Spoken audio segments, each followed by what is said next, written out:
Hallelujah. Thanking the creator of heaven and earth, Yehovah, the mighty king of the universe. We give glory unto his high and holy name. You may be seated. My Uzziel, wherever you at, you're needed at this moment. So we're going to go to the book of Ezekiel chapter 40. As we've been going through the book of Ezekiel, we've been seeing that the Most High God brought us to captivity into Babylon, but he also began to punish all the nations around us that had a part in either putting their hands on us and doing things that, to us that were just wrong. No other better way to put it. So when we see the punishment of the Creator and what the Creator is beginning to do to some of these nations, we get to the point where the Creator is beginning to tell us that Babylon is going to be just for a little while, right? 70 years, go take your punishment. Basically, God told us, look, when you go in there, build houses, get comfortable, because you're going to be there because of what you did. But at this point, while we're in Babylon, I think about 20-something years into this prophecy is starting in Ezekiel chapter 40 and 41. Really from chapter 40 to 48, it gives a whole layout of the new temple that's going to be built. Now, many Christians call it the Millennial Temple. If you look at our history, we had a tabernacle, which was the simplest of all forms of what we would say is what people will call the house of God, right? That was in the wilderness. All the tribes surrounded it.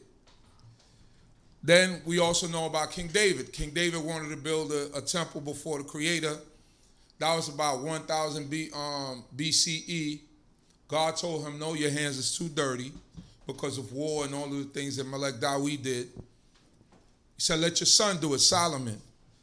Nonetheless, Melech Dawi left all the materials and everything that Solomon needed to build this place because it was in his heart. God said he was a man after his own heart. Then, after Solomon built that temple, the Babylonians came and destroyed that temple. This is the period that we're in right now. Babylon destroying the temple and going and taking all of the ornaments and everything, all the cups and all the gold and everything out of it, and basically taking it to Babylon. After that, we get into the period of the Medo-Persian Empire, right? And then during the King Cyrus, who the Most High God called his anointed, went into the steppes of Babylon. What was that? I want to say 539 or 549 BCE, before Common Era. He went in there and he attacked Babylon, and he released the children of Israel from the Babylonian captivity. And from that point on, during the time of Zerubbabel and I believe Nehemiah and those prophets, they went back and they rebuilt the temple, right? So that was the rebuild of it. So that was the second building of the temple after Melech Shalomo did it the first time. So it was destroyed by the Babylonians. During the time of Zerubbabel, it was rebuilt. So that was the second building of the temple. Now, what is going to be explained here is not really that second time. Now, some Christian scholars will say that Ezekiel 40 and 41 is speaking about the temple that Herrod built in Jerusalem, right? So Herrod was this Edomite that took on the customs of Israel. Now, he began to build a temple at around 19 BCE, before Common Era. That his temple that he was building didn't end, the construction of it didn't end until like 64, Common Era, CE. It didn't end until like 64 CE. Now, if you know the history of Israel, 6 years later, the Romans went in there and destroyed whatever was called of whatever remained of whatever, how great that temple was. They destroyed it to pieces and they broke it down. So some Christians say that this explanation of the temple building, Isaiah in Ezekiel 40 and 41. Well, Ezekiel 40 to 48 is speaking about Herrod's temple, because every time a structure was built, it was greater than the last one. Okay. So you go from the tabernacle, which is a tent, to an actual structure, which the Most High God told them not to cut any stones or anything on the site where they were building the original temple that Solomon was building. And it was everything kind of fit on top of each other. Now, when they rebuilt it after Babylon, they even did it bigger. It was prettier. And that's only because as generations go past, you got better technology. You got better work tools. You got better everything. You know, if we're not going to be walking around with sandals and stuff in a winter environment, because we need boots. Right. Or else we're going to have frostbites or anything. You know what I mean? Anything, I mean, it could cost us our lives. Right. So, you know, with technology and with as time goes past, you know, technology gets better, and basically that's what it is. You know, the further we go along as the human race, the more things we're going to discover, and the easier it's going to be to do these amazing builds. So no difference when it comes to the building of the temple of the Most High God. The further we go along in history, the better it's going to become, because structures don't last forever. So eventually they wither. Even if you maintain and you do all that. I seen that there was a church in France. I believe it was the Dome of Notre Dame or something like that. Mm-hmm. And that church burned down. And that was around for like 500 years. And the people were crying and crying and crying. But you got a bunch of dry wood and dry rotted stuff that if you get a spark, it's going to go up in flames. Right? So structures are meant to break. And the Most High God also explains to Israel that you don't put your trust in a box. You don't put your trust in a structure. These things are meant to build and break down. And you could rebuild them again. Right? So this is what's going on here. But basically, we're talking about a temple that's going to be built after we go back into the land. Not during Herrod's time, because Herrod was an Edomite. Okay.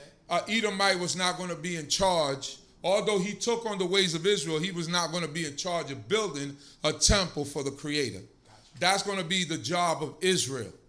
So therefore, it was not talking about Herrod's temple. It's talking about a temple in the future that when we go back into the land, the Most High God will allow this build to happen. So we're going to go from Ezekiel chapter. All right, so bear with me here. But, bro, you got to help me out here. So, I need you to slide this over. Let me slide it over.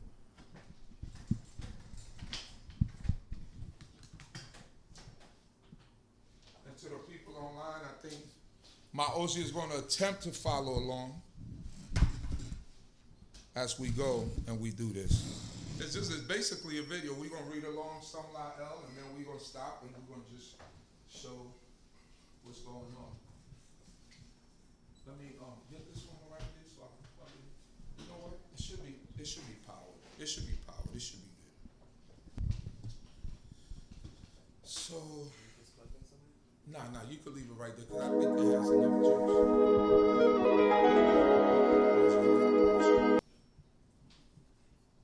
All right, so the people online, he has the video loaded.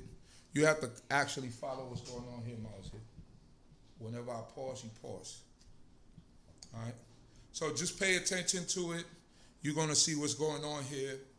And go ahead, my brother. Begin to read. Ezekiel chapter 40. Ezekiel chapter 40, verse 1. Hallelujah. Hallelujah. Before I start, I just want to say you could go to bibliaprints.com. And they give you an actual 3D version of this drum is leading. So, right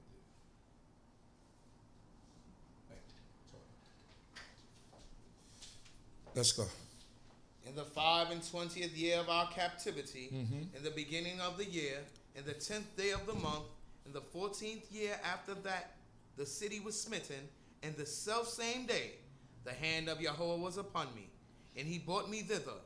So now we in the 5 and 20th year of our captivity, in the beginning of the year, in the 10th day of the month, in the 14th day, in the 14th year after the city was smitten. So remember, when we went into captivity in Babylon, the city wasn't destroyed right away. It was droves of us. It was like 3 droves of people that went into captivity, and the final one, the city was destroyed, the temple, everything was destroyed. So at this point, Prophet Ezekiel is pointing all this out. Now it says at the beginning, it was the first month, right? Yes. The beginning of the year, on the 10th day. What's significant about that day? What do we do on the first month, on the 10th day?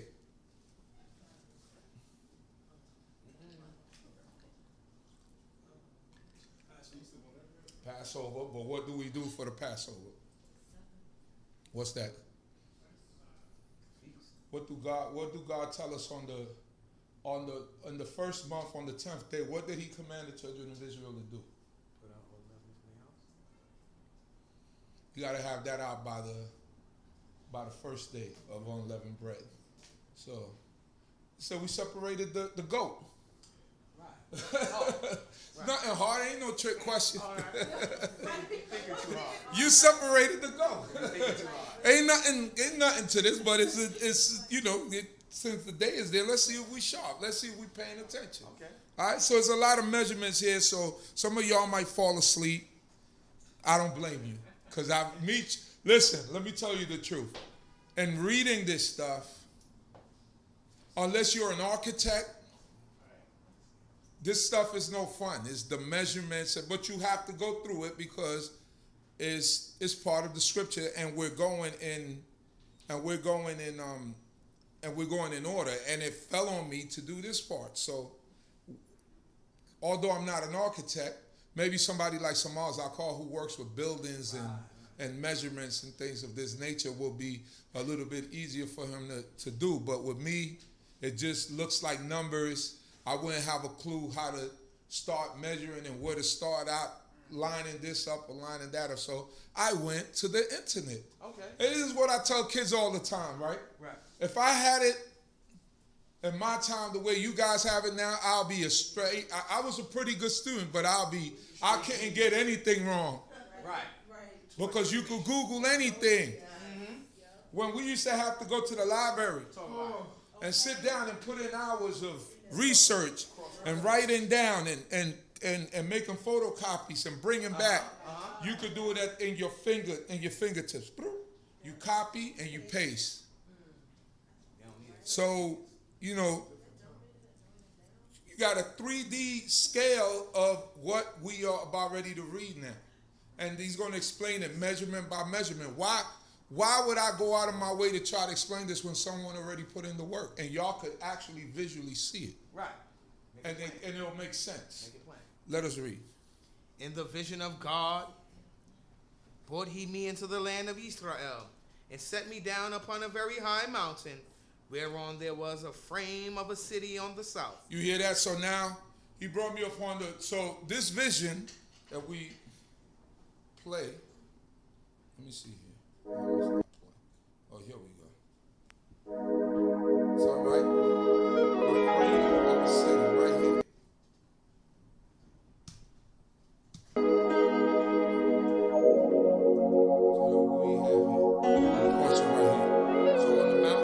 It said there's going to be built on Mount Sinai or Mount Zion or whatever they call it, Mount Zion, right? There's going to be built. It's going to be like a city within itself on very high, right? So that's why it says, like in the book of Jeremiah, it says all the nations shall come into the top of the mountain of the house of the God of Israel, and there they shall worship. Right, because it's going to be at a high point where this temple is going to be built in the outline of a city. All right, something like the structure of a city. If you could read it right there, right. So we following along. Let us go. Verse 3.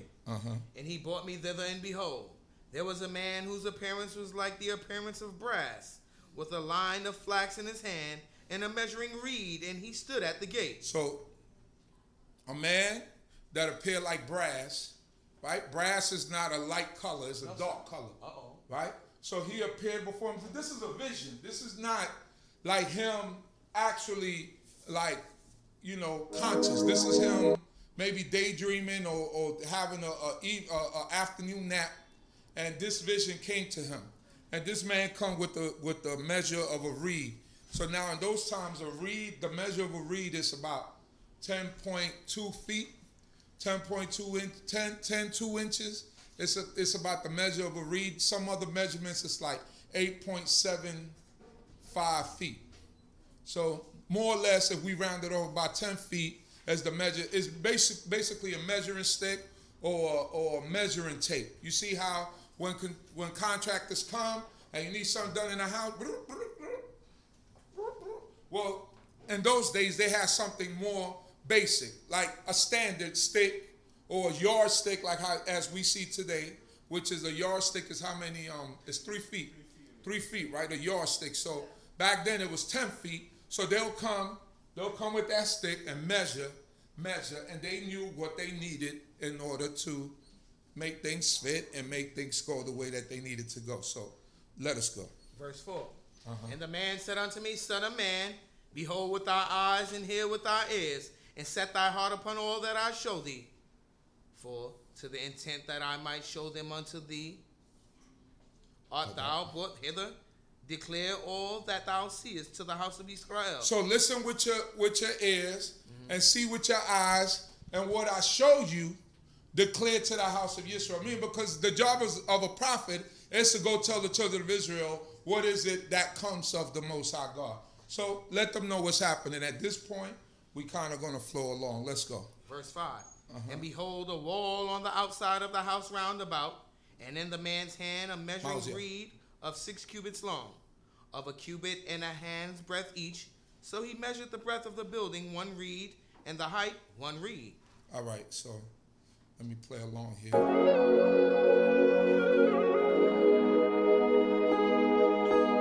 me get to verse 5. Wall outside of the house round about, spoke about that. Measuring 1 reed, which is 10 feet or 6 cubits. 10.2 feet. You see it now.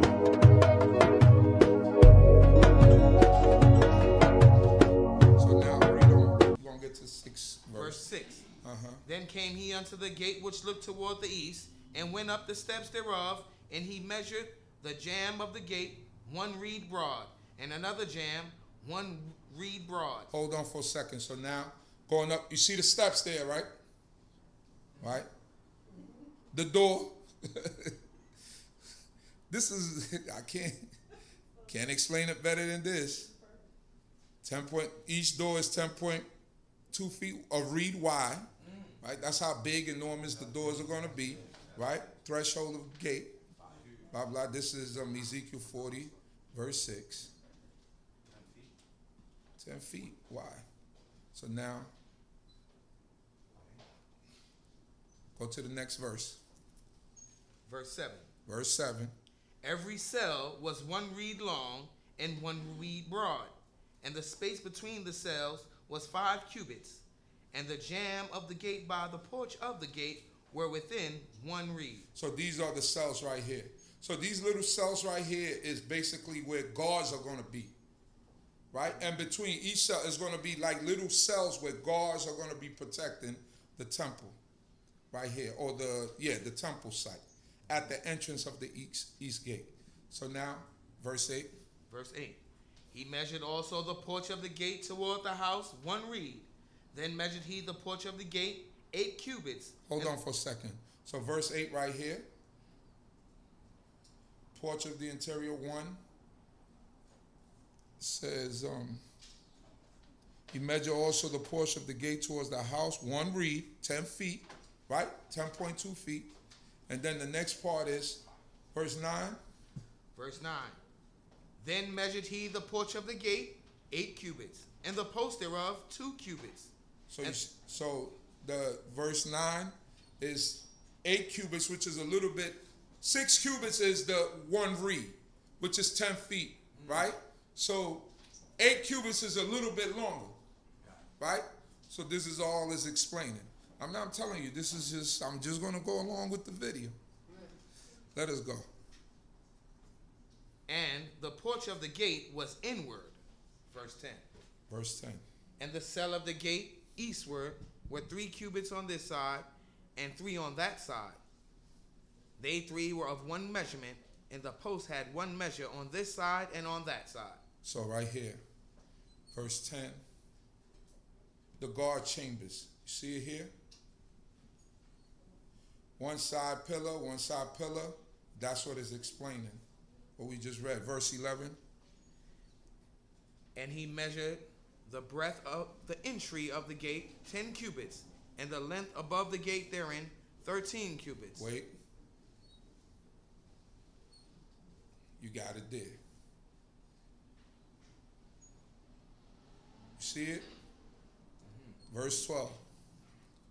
And I know y'all saying Chief Uzziel is cheating, but this is the simplest way I could explain it. I could make y'all see it. that's right. Than me trying to go through breaking this thing down that I really don't understand that well. Let's go. 12. In a border before the cell, 1 cubit on this side, and a border 1 cubit on that side, and the cell 6 cubit on this side, and 6 cubits on that side. So right here, that was verse 12. Now, in the verse 13, go ahead. And he measured the gate from the roof of the one cell to the roof of another, a breadth of 25 cubits, door against door. Door against door. 25 cubits. That's up here. The width, 25 cubits. Verse 14.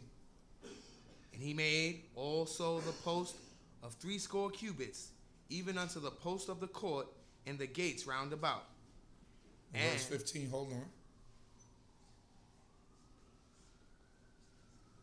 Right here, from the entryway to the porch, 50 cubits. Let us go. And from the forefront of the gate of the entrance unto the forefront of the inner porch of the gate were 50 cubits. That's what we just saw, 50 cubits. Read on. And there were narrow windows to the cell and to their post within the gate round about, and likewise to the arches. And the windows were round about inward, and upon each post were palm trees. Let me see. So we see the palm trees on the designs on the side, right? Okay. The only thing that this design doesn't have is, you see the windows, the narrow windows? It's supposed to have arches on the top. That this design didn't show, the arches on the top of the windows. That's the only thing that you see that is not shown here, but I don't know if it was because the person who was actually doing the 3D model probably couldn't get that design done. But the windows are supposed to have arches. Those 1, 2, 3, 4, 5, 6, 7 windows are supposed to have arches on the top. Right? Let us go. Then brought he me into the outer court, and lo, there were chambers and pavements made for the court round about. 30 chambers was upon the pavement. Hold on. 30 chambers upon the pavement. Let's see what it's talking about.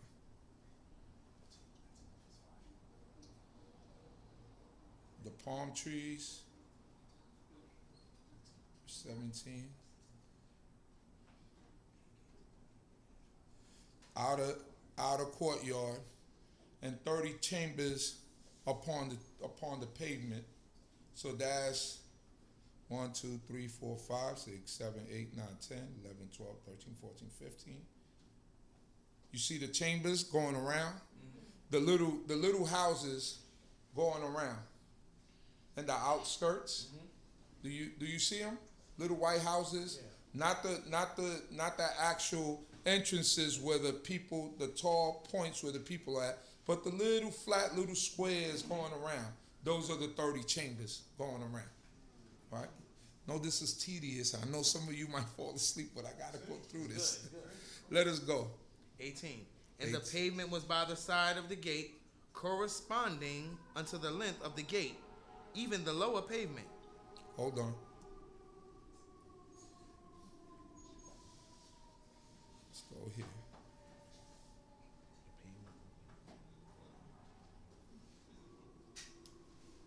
Thought it was. Oh, here we go. The lower pavement.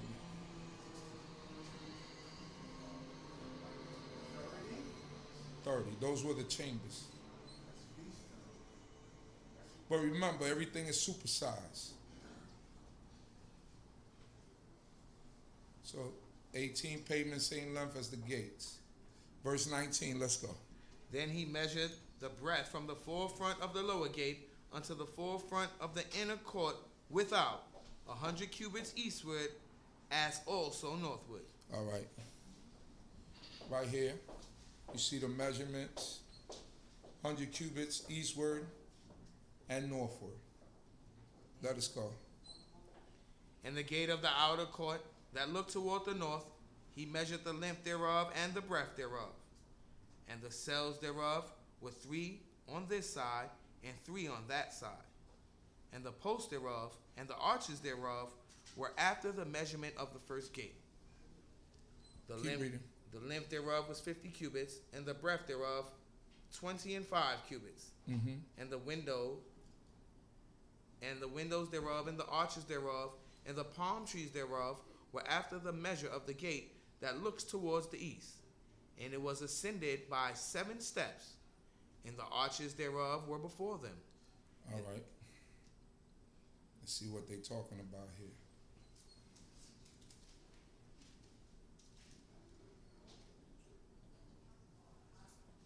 $100 cubics from the north gate to the inner gate, front gate. Yeah. But we're going to get into that in Ezekiel 41. They're going to show the inside of the actual temple. So this is basically showing the outer part of the temple and the layout of everything and how everything is going to be and how it's supposed to look. Verse 23. And there was a gate to the inner court over against the other gate, northward as also eastward. And he measured from the gate to gate 100 cubits. That's what we just saw on the north side. Now we see it on the east side. Is 100 cubits, right? From the outer gate. So it's basically like you coming into, you ever go like into a court building and sometimes they have like a structure on the outside that almost look like you're going into the building, but you're not really going into that main structure. Right. It's just a gate. You're walking through, everybody could actually see you. But then the main structure of the main entrance is inside of that court. So this is what it's showing you here. This is the outer gate. The outer gate is over here. You come in, right? When you come in, there's probably some guards in here. You come in through here, it's like you're going through an inspection. Right. You ever see like you go through an airport or whatever, you're going through different phases of inspection. You're just not going in there. Right. They got to see if you're unclean. They got to, there's certain things, procedures that have to be up to par. They got to check you out before you come into this place because this is a holy place. Amen. Let us go. And he led me toward the south, and behold, a gate toward the south. And he measured the posts thereof and the arches thereof according to these measures. And there were windows in it, and in the arches thereof round about, like those windows. The length was 50 cubits, and the breadth 25 cubits. Mm-hmm. And there were 7 steps to go up into it, and the arches thereof were before them. And it had palm trees, one on this side and on the other side, upon the posts thereof. All right. See what it's talking about here. Verse 27, let's go. And there was a gate. So, all right, so basically what it was explaining is these entrances with the palm trees, right, going up and down, and the arches that are not there. You see the arches that are not there. Somehow this is the only thing that was missed out of this design.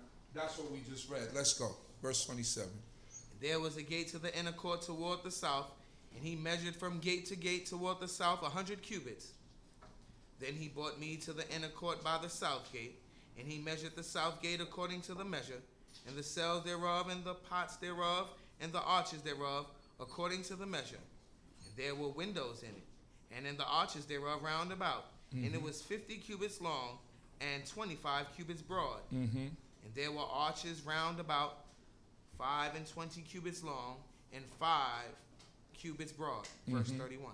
Go ahead. And the arches thereof were toward the outer court, and the palm trees were upon the posts thereof. And going up, it had 8 steps.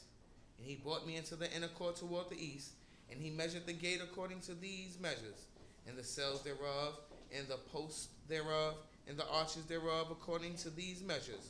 And there were windows therein, and in the arches thereof round about. This is like going into the inner court, right? Which is really the outer court where the altar will be at, and there were windows thereon. Let's go. It was 50 cubits long and 25 cubits broad, and the arches thereof were toward the outer court, and the palm trees were upon the posts thereof, on this side and on that side. So you see the palm trees there, right? Now this is actually going to the entrance into the courtyard, or the where you're going to do the offerings at. And every side basically had it. North, south, east, and west. They had these entrances to come in from different points, because people are going to be coming from different points. So when you descending upon the temple, you come in, it's no like you got to walk around. Like the original temple, it was like the tabernacle, it was like one entrance. That's it. The door of the tent of meeting. That's it. That you came in there, everybody saw you. Now it's going to be like high tech, like you coming in, there's different checkpoints, and you could come from whatever side you're coming from. I think it's actually 3 points, but that's more than enough exits and entrances for you to come in and go out. Let us go. Verse 35. And he brought me to the north gate, and he measured it according to these measures, the cell thereof, the posts thereof, and the arches thereof. The north gate right here. Let's go. And there were windows therein round about.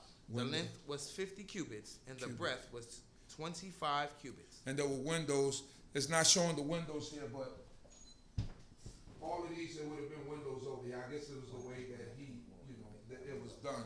It's just not showing windows there, but there will be windows there. Let's go. And the posts thereof were toward the outer court, and palm trees were upon the posts thereof. You see the post right there, right? On the outer court, right? And there was palm trees. These are the palm trees. Let's go. On this side and on that side. And the goings up, it had 8 steps. It had 8 steps. So now you see the steps. So some people say, well, Most High said don't make steps going up to my altar, but this is not actually the altar. This is just the entrance. Right. Going into the altar. Right. So the altar you can actually see in the court. And now let's go. 38. And the chamber with the entry thereof was by the post at the gates. There was a burnt offering to be washed, and the porch of the gate were 2 tables on this side and 2 tables on that side to slay thereon the burnt offering and the sin offering and the guilt offering. Hold on. So now,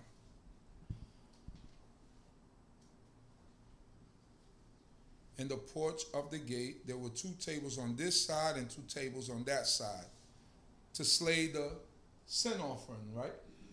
So you see that part elevated, and you see the tables, 2 on one side, 2 on the other side. Let's go. And on the one side without, as one goes up to the entry of the gate toward the north, were 2 tables. And on the other side of the porch of the gate were 2 tables. 4 tables were on this side, and 4 tables on this side by the side of the gate. 8 tables whereupon to slay the sacrifices. Moreover, there were 4 tables for burnt offerings of hewn stone, 1.5 cubits long, and 1.5 cubits broad, and 1 cubit the height, whereupon to lay the instruments wherewith the burnt offering and the sacrifices are slain. Where the burnt offering and the sacrifices are slain. So we see these tables here. Let's go. And the slabs, a hand's breadth long, were fastened without round about, and upon the table was to be the flesh of the offering. Was supposed to be the flesh of the offering. Let us go. And without the inner gate were chambers for the guards in the inner court, which was at the side of the north gate, and their prospect was toward the south. One So, at this hold side. on for a second. Go ahead. One at the side of the east gate, having the prospect toward the north. Mm-hmm. And he said unto me, This chamber, whose prospect is toward the south, is for the priest, and It's for for the the keepers priest. of the charge of the house. Okay, let's go. And the chamber, whose So the chambers are those rooms that we just saw that just flashed by. Those were the chambers. Let's go. And the chamber whose prospect is toward the north is for the priest, the keepers of the charge of the altar.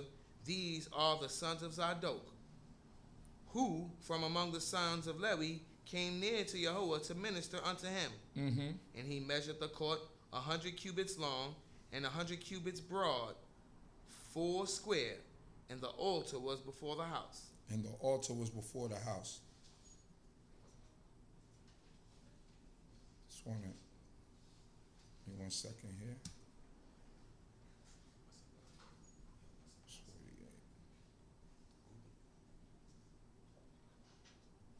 48. Let us go. Verse 48. Mm-hmm. Then he brought me to the porch of the house and measured each post of the porch 5 cubits on this side and 5 cubits on that side. Mm-hmm. And the breadth of the gate was 3 cubits on this side and 3 cubits on that side. The length of the porch was 20 cubits and the breadth 11 cubits. And it was by steps that it was ascended. 11 cubics. Uh-huh. And there were pillars by the post, one on this side and another on that side. So those are the pillars that we see right here. So let's go to chapter 41. Go. What is the prospect? What is a prospect? Yeah, I noticed the word reoccurring a lot of times. I don't know. I have no clue what it means. Verse 46. And the chamber whose prospect is toward the north is for the priest. Beats me. Let's go to chapter 41, brother. Chapter 41. Mm-hmm. And he brought me to the temple and Hold measured on for the a second. post. Give me 1 second.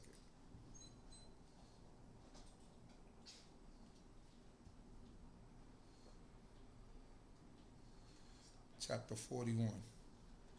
Let's go.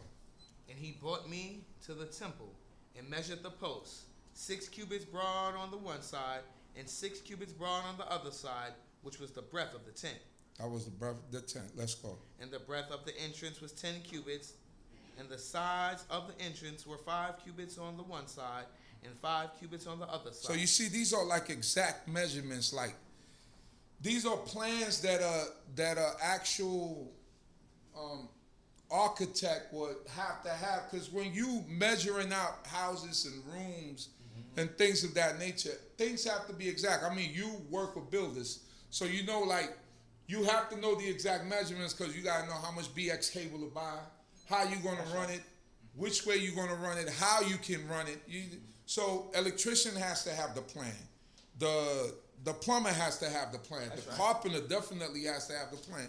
So this is like a plan, a divine plan from the Most High, giving it to Ezekiel, and Ezekiel has to repeat it to the people exactly how God told him the layout was going to be. Now, I can't go into all the measurements and what everything means and all of that stuff, but hopefully when Samazar Carr comes up here and Rabbi Chief Benyamin come up here, they'll do a better job of explaining what all that stuff is. But I'm not the architect in this group. I'm not the builder in this group. Let us go, my brother. Where we at? Verse 2. Uh-huh. And the breadth of the entrance was 10 cubits, and the side of the entrance were 5 cubits on the one side and 5 cubits on the other side.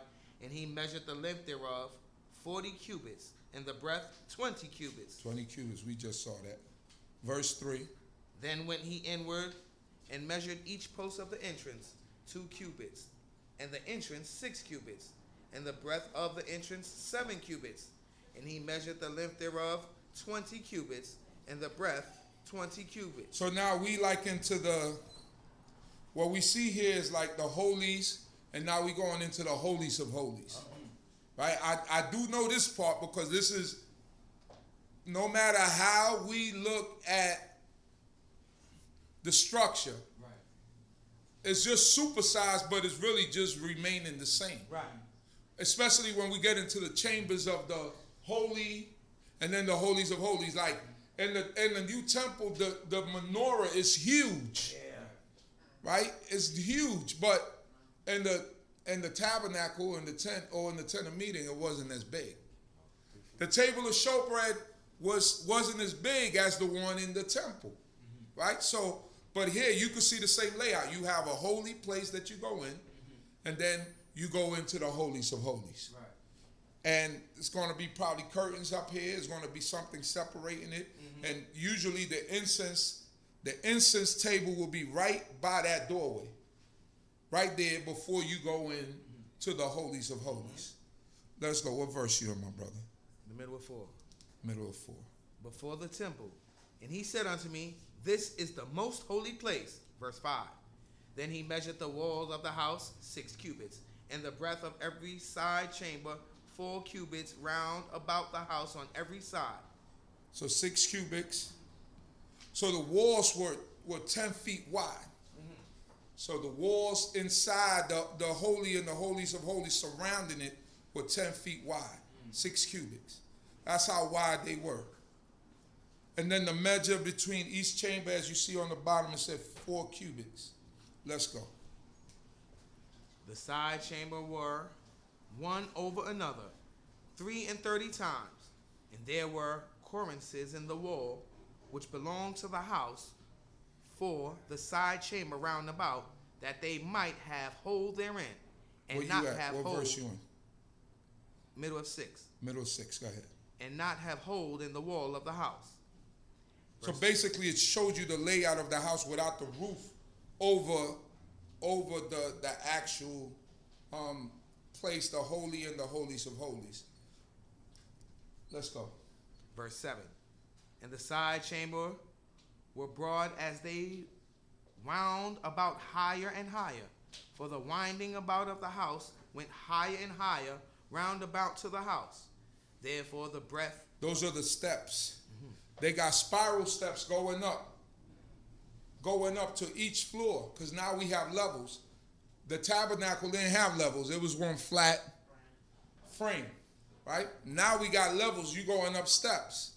So now the building, the construction is a little bit different than what we were used to seeing with the tabernacle. Let us go. Therefore the breadth of the house continued upward, and so one went up from the lowest row also to the highest by the middle. What verse you in? Verse 8. Let's go. And I also saw that the house had a raised basement round about. The foundation of the side chamber were a full reed of 6 cubits to the joining. So this was the raised basement right here. Right here, this wall right here, the raised basement right there. Let's go. The breadth of the outer wall, which belonged to the side chamber, was 5 cubits, and so that which was left by the structure of the side chamber that belonged to the house. Verse 10. Verse 10, let's go. And between the chamber was a breadth of 20 cubits round about the house on every side. And the other door of the side chamber were toward the place that was left, one door toward the north, and another door toward the south. And the breadth of the place that was left was 5 cubits round about. Verse 12. And the building that was before the separate place at the side toward the west was 70 cubits broad, and the wall of the building was 5 cubits thick round about, and the length thereof was 90 cubits. Verse 13. And he measured the house 100 cubits long, and the separate place, and the building with the walls thereof 100 cubits long. Also the breadth of the face of the house, and of the separate place toward the east 100 cubits. 15. And he measured the length of the building before the separate place which was at the back thereof, and the galleries thereof on the one side and on the other side 100 cubits. 100 cubits. Let's go. Now the temple and the inner place and the porches of the court, the jambs and the narrow windows and the galleries that they three had round about. Now, I know what the jambs is. What's that? That's, you see the doorposts? You got the doorposts, so you have, in order to build a doorpost, you got different, like, framework. You have like a 2x4 on the inside. Then you have something that goes on top of the 2x4, maybe like a framing around the actual doorpost in order. So the jambs is like that outer thing right there that the hinges go on. Right, that piece of wood right there. So that's the jambs, right? And that's what holds the whatever it is, what do you call it? The hinges or whatever it is that they had. That was something you had to have some type of strong hinges to hold those doors, because you're talking about 10 feet wide doors, and they're heavy. You know, you gotta hang it, and you have to hang it perfectly. It can't be, because this is perfection before the Most High God. You're not building this with one door hanging like this, like, you know, your kitchen cabinets, like, you know, one door is hanging like this because it wasn't screwed on. I mean, there's constant reparation. If something goes bad, you got to fix it right away, because God don't accept nothing but the best from us. So therefore, when we come before Him and we're presenting or doing something, there's going to be perfection. If something gets, if one of the tables, one of the marble tables or stone tables get chipped off, you got to get a new one. Oh yeah. You just can't have this stuff laying around and you're collecting all this money, the tenth from people, and you're collecting kesef, and you're collecting all these animals. Everything has to be done to perfection, because the Most High God don't accept anything less from us. Let us go. We almost done. Over against the jambs, there was a... What verse we in? Middle of 16. Middle of 16. There was a veneering of wood round about, from the ground up to the windows, and the windows were covered. Verse 17. Give me a second here. Hold on. I think my computer froze.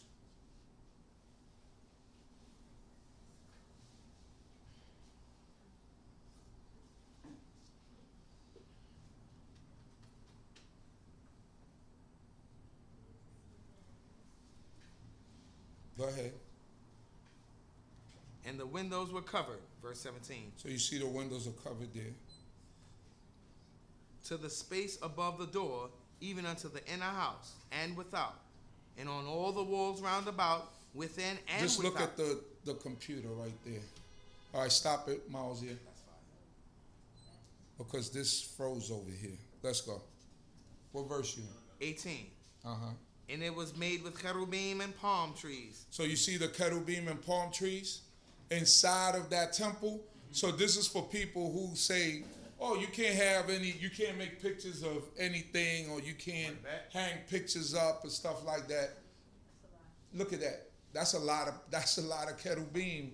There's something with cherubim, because every temple that we have, or any structure that we have, there was always cherubim. Yep. And these are figures with wings, right? Yeah, like figures with wings. But the Most High, angels, or what we know as Malakim, always come in the form of a man. I never hear a Malakim coming as a cherubim. Cherubim always got wings. Yeah. Right? There's always a separation. And when the Malakim come, they always take the figure of men. They come down here looking like men. Right? So these are different beings. Right. They angelic being, celestial beings, right, but they're not all the same. And then you got seraphim. That's something totally different. They're different. These are all different. So I know what's going on here, but I mean, we almost done, Miles, here, so it's not. God's a perfectionist here. He the man.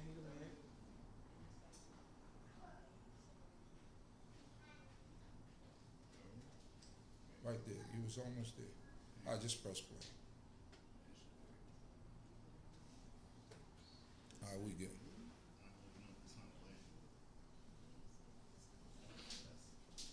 Like I said, they could just look at the.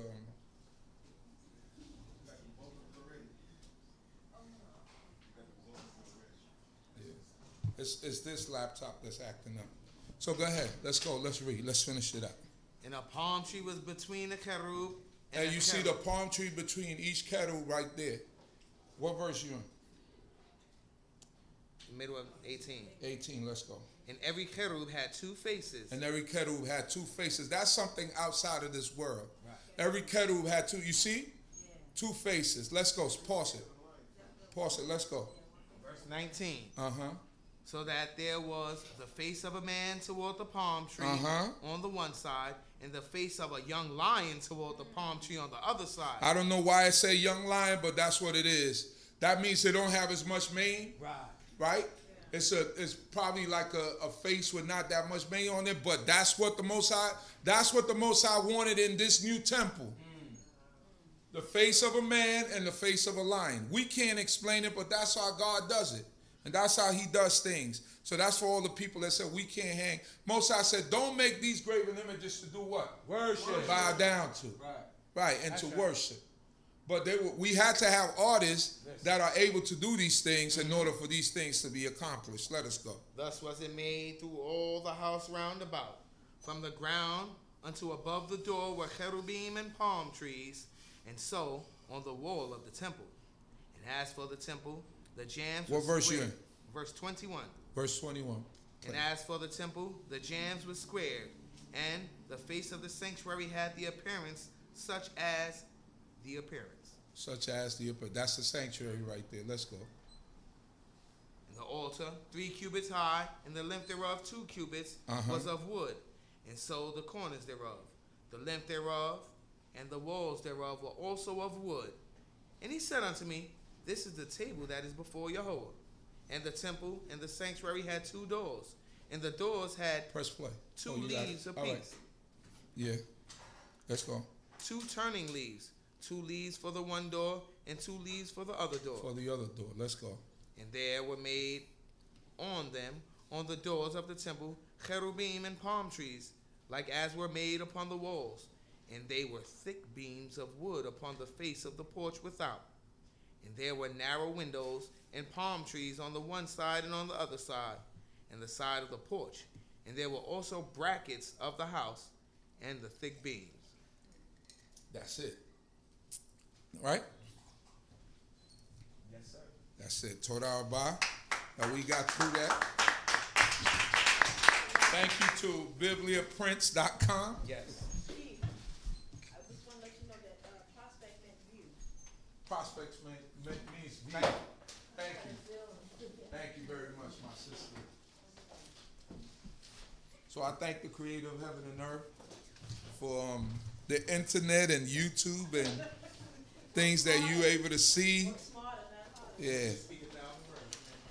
And you'll be able to understand and have a vision of what is it that the prophet Ezekiel saw at that time. At this time, Moray, you want to do the closing? The blessing. Call up my brother Moray Rani. Hallelujah. Hallelujah.